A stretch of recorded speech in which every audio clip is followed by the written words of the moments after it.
Hi, Mr. and Mrs. Rowland. It's Sari with Shelf Genie, and it was nice seeing you guys again. So I put together a quick YouTube video so you get a better idea of how great Shelf Genie is going to look in your master bathroom. So on the left side of, when you walk in, the left side, we'll go ahead and do a 5-inch height glide out, and we'll cut right around the little pipe back here on the left. And then we'll go ahead and we'll do these independent risers because you have the pipes right here.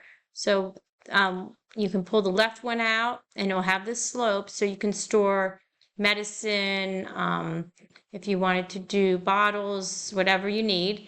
And then also on the right side. So they'll look like that. And then the far right side of your master bath, we'll go ahead and do the same thing, a 5-inch, and it will have a little cutout. And then we'll do these independent risers. Okay? So that is your Shelf Genie project.